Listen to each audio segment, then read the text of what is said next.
की चंचलता तथा अस्थिरता के कारण जहाँ कहीं भी विचरण करता हो, मनुष्य को चाहिए कि उसे वहां से खींचे और अपने वश में लाए। जिस योगी का मन मुझ में स्थिर रहता है, वह निश्चय ही दिव्य सुख की सर्वोच्च सिद्धि प्राप्त करता है।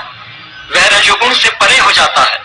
वह परमात्मा के साथ अपनी गुणात्मक एकता को समझता है और इस प्रकार अपने समस्त विगत कर्मों के फल से निवृत्त हो जाता है।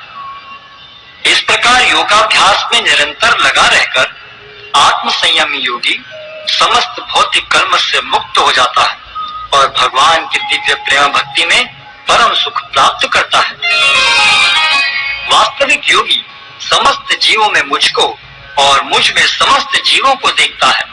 निसंदेह स्वरूप सिद्ध व्यक्ति मुझ परमेश्वर को सर्वत्र देखता है। जो मुझे सर्वत्र देखता है और सब कुछ मुझ में देखता है, उसके लिए न तो मैं कभी अदृश्य होता हूँ और न वह मेरे लिए दृश्य होता है। जो योगी मुझे तथा परमात्मा को अभिन्न जानते हुए परमात्मा की भक्ति पूर्वक सेवा करता है, वह हर प्रकार से मुझ में सदैव स्थित रहता है।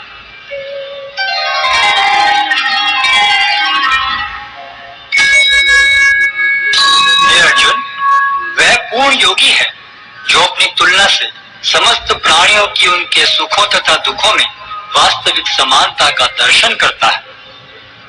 अर्जुन ने कहा, हे मधुसूदन, आपने जिस योग पद्धति का संक्षेप में वर्णन किया है, वह मेरे लिए अव्यवहारिक तथा असहनीय है, क्योंकि मन चंचल तथा अस्थिर है। हे कृष्ण, क्योंकि मन चंचल, उच्छृंखल, हठीला तथा अत्यंत बलवान है, अतः मुझे इसे वश में करना वायु को वश में करने से भी अधिक कठिन लगता है। भगवान श्री कृष्ण ने कहा, हे महाबाहु कुंती पुत्र, निसंदेह चंचल मन को वश में करना अत्यंत कठिन है, किंतु उपयुक्त अभ्यास द्वारा तथा विरक्ति द्वारा ऐसा संभव है। जिसका मन श्रृंखल है, उसके लिए आत्म साक्षात्कार कठिन कार्य होता है, किंतु जिसका मन संयमित है और जो समुचित उपाय करता है, उसकी सफलता ध्रुव है, ऐसा मेरा मत है।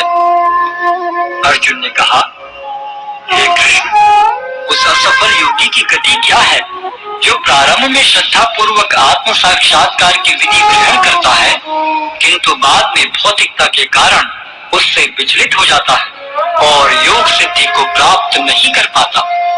हे महाबाहु कृष्ण, क्या ब्रह्म प्राप्ति के मार्ग से भ्रष्ट ऐसा व्यक्ति आध्यात्मिक तथा भौतिक दोनों ही सफलताओं से च्युत नहीं होता और छिन्न भिन्न बादल की भांति विनष्ट नहीं हो जाता, जिसके फलस्वरूप उसके लिए किसी लोक में कोई स्थान नहीं रहता?